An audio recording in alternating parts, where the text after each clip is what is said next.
There's something about camping in the deep woods that just hits differently. The isolation, the silence, the way the trees seem to close in around you when the sun goes down. Out there, anything could be watching, and if you're lucky, you'll never know. But what if something was watching? What if, in the dead of night, a voice, your voice, came calling from the darkness? Tonight, on the other side, we're diving into a terrifying story from the Ozark Mountains. One that'll make you think twice before unzipping your tent.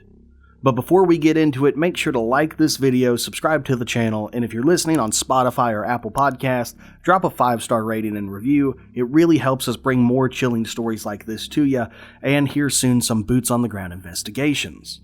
Also, all credit goes to Reddit user Homicidal Hominid for writing this story out, and to NightDocs. Even though he's off in the ether, he is still one of the reasons I make content like this. Now, settle in, turn down the lights, and listen close. This is Camping in the Ozarks. I love camping, always have. Back where I grew up in Louisville, Kentucky, you'd have to make a decent drive to find a good, secluded place to camp. That's the key to a successful trip, you know. You have to find a spot that's off on its own, away from the visitor center and all the first-time campers that tend to litter the sites with cans and wrappers. I'm also an avid horror buff, and as such, I'm aware that camping in such a secluded spot usually leads to slasher massacres, witch hauntings, or goatmen attacks, especially in Louisville. At least, in the stories and movies, it does. Of course, they're just that, right? Stories and movies. But then, every one of those tales also stars a skeptic. You see, I left Kentucky at the end of high school to attend college in Arkansas. My mom had gone to school there, and they provide generous scholarships of in-state tuition to children of graduates, even if they come from multiple states away. Going to school in the Ozarks as a camping addict is fantastic. You wouldn't believe all the amazing spots there are to pitch a tent and enjoy nature at its finest. The Ozark National Forest, the Devil's Den, Washita Park, dozens more places to camp. America's most obese state is ironically a haven for hikers and campers alike. Jared was kind of like our leader in college. He was the guy who always knew a spot, no matter where we were camping. He had a map completely tattooed in markings and directions to all the most breathtaking areas. When we went to a new spot, or at least a spot that was new to him, he would mark it on the map, either in green if the spot was good, or red if the spot was shitty. There were marks in other colors as well, different ones, but they were few and far between. He also marked the directions to each spot in highlighter. Jared looked the part too. A long-haired granola-style hippie with a sleeve of tats and a couple of earrings in each ear. But our walking stereotype was the best of the best when it came to camping, and his information was rarely secondhand. So when he burned up the group messages running his mouth about a new spot his cousin found a couple hours south, we all cleared our schedules. I mean, how often were we all new to a location? We met up at my buddy's Kyle's house to pack the truck with supplies. Kyle's dad was pretty wealthy, and as a gift for raising his GPA to a 3.0, his father brought him a brand new Ford F-150 to hopefully keep his academic train rolling. My roommate and I showed up first, along with a cooler full of beer as a peace offering to Kyle for driving. We weren't technically legal, but Allie was only a month or two away, and she had a pretty killer fake, so we rationalized it morally, just as we had been doing for a couple years.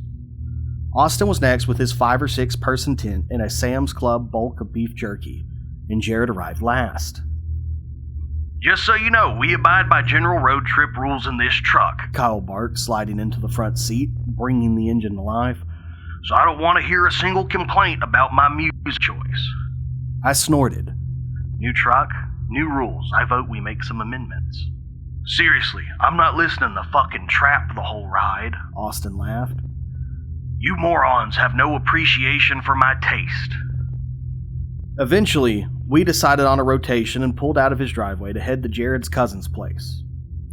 a spot called Creek Bend. Apparently, it wasn't well known enough to be on the entire damn internet, so we navigated there pre-2003 style, the old-fashioned way. The trip went quickly, and after 3 hours of listening to Kyle's Trap and an assorted mix of alternatives, we pulled off the main road onto a dirt trail somewhere in southern Arkansas. We drove for another half an hour before the trail abruptly ended. Alright, this is it, Jared said with a smile. Let's grab the shit and set up. I don't want to be fumbling with this tent in the dark. We followed Jared through the brush for a bit, and we reached a gorgeous clearing. The mountains rose up all around us, and the mid-autumn trees set the world ablaze. The setup didn't take too long, and soon we had a tent in perfect shape and a roaring fire. We had been shooting the shit for an hour or so, enjoying the sunset and roasting hot dogs, when Allie asked the question we had all been wondering. How'd your cousin even find this place? Allie asked, sipping a beer. Jared shrugged. He didn't, really. Max frequents this outdoorsy forum, and he said this guy PM'd him the site with pictures. He wanted to check it out first, but he was busy all weekend, and knowing we'd all be in for breaking it in. So, here we are. I think we're in a pretty good spot. Sounds like the plot to a horror flick, Allie said. Random strangers giving coordinates to mystery camping locations? Kinda spooky. Austin grinned. Oh, I'd love to see some psychopath try to take us on. I'd love to see one try with 6 holes in his skull. Jared rolled his eyes. The guy was well known on the site. I think we're good. But nice to know you brought your gun. Austin laughed and reclined, flopping back and gazing toward the stars. We decided to turn in a little bit later, and as we all got ready for bed in the tent, Austin went to take a leak. When he came back, Allie held the zipper shut. Password, she chimed. Oh my god, are you in middle school? Just let me in, Austin groaned. Sorry, rules are rules.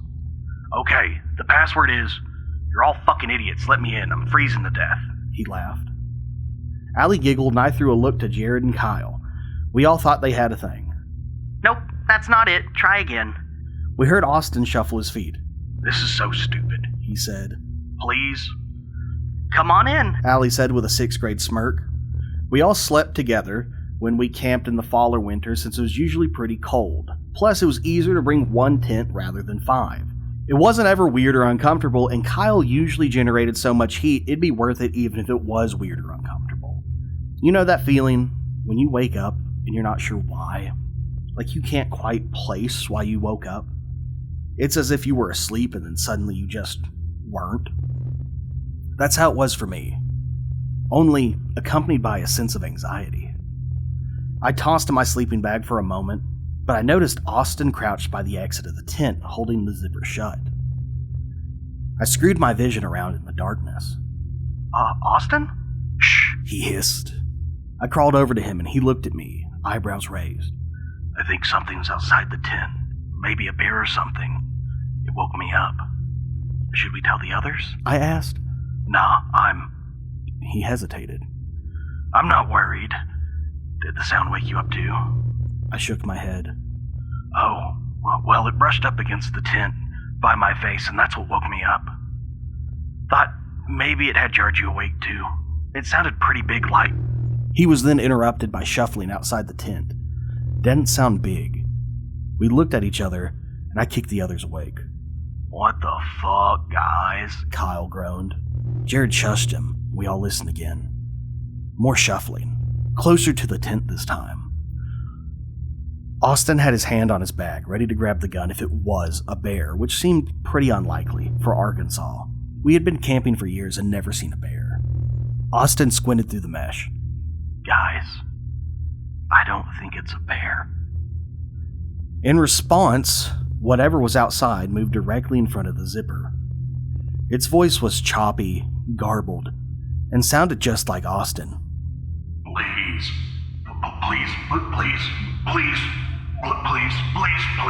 please let me in. Holy shit, Jared whimpered. Austin, even in the dark, paled. More shuffling came from outside the tent. I'm freezing. Please let me in. Let me in. It rasped in Austin's voice, scaring all of us. Who's out there? Austin barked, his own voice carrying the fear he tried to hide. Who's out there? The thing replied. Who's in there? It mimicked Austin's tone for each word, making the sentences improperly mesh together. I said, who's out there? I have a gun. Austin's voice betrayed his terror even more this time. Kyle and I looked at each other, and Allie started to shake. We knew it wasn't a person. I had read all the stories, I'd watched the movies. Whatever was outside the tent was not human. Gun. It was like he was trying to figure the word out, like a fucked up learning by phonics session. Let me in. I'm freezing to death. Please, gun, please. It moaned. Its voice sounded more together this time as it got the hang of Austin's voice. Kyle crawled forward, both of his hands slamming on the mesh. No! Go away! Rapid shuffling in place come from outside the tent. No. It screamed in a butchered version of Kyle's voice. No, please let me in. I'm freezing. Then, in the combined voice of dozens of people, I'm starving. Austin choked back a sob, ripped the gun from his pack. No, Jared hissed. Austin, stop, don't. He fired it through the mesh, emptying the chamber. An otherworldly shriek pierced the stagnant air as the shuffling retreated. To the car, now, Jared hissed. You shouldn't have done that, Austin. He added, unzipping and ducking out of the flap. We all followed blindly after Jared in the dark. We left all of our stuff behind with whatever the hell was back there. We could hear it giving chase as it broke through the trail somewhere far behind us, an awkward gait crashing through the brush and the trees. We reached the car, clambering in. Most of us were crying. I turned in my seat as Kyle revved the engine to life, his eyes scanning the tree line. There it was. Its body was illuminated by the moon as it emerged from the brush. It must have been 9 feet tall, with skin white as the light that revealed it to us. Its form was like a distorted human. Its unsettling, long, thick, and bony torso. Its unnaturally thin limbs were protruding at awkward angles. The legs were short, and I wondered just how it managed to stay standing on such weak-looking extremities for so long. Its arms were equally thin, but long enough to drag along the ground as it walked. It had human-like hands, 4 elongated fingers, and a claw-like thumb in place of each digit. Its head was a darkness all of its own. It was disproportionate for one. Its mouth took up almost the entire face.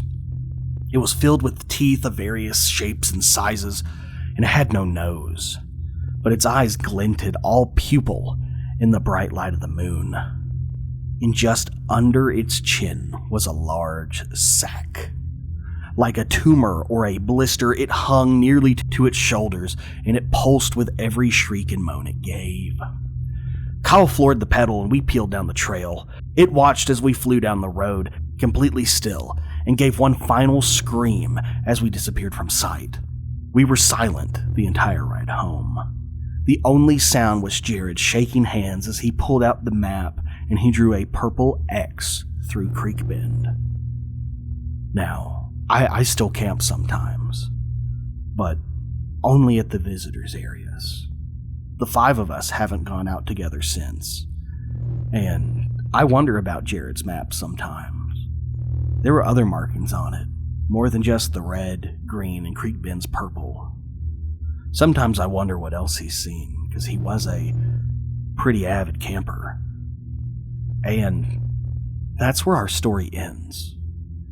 Or maybe that's just where it begins.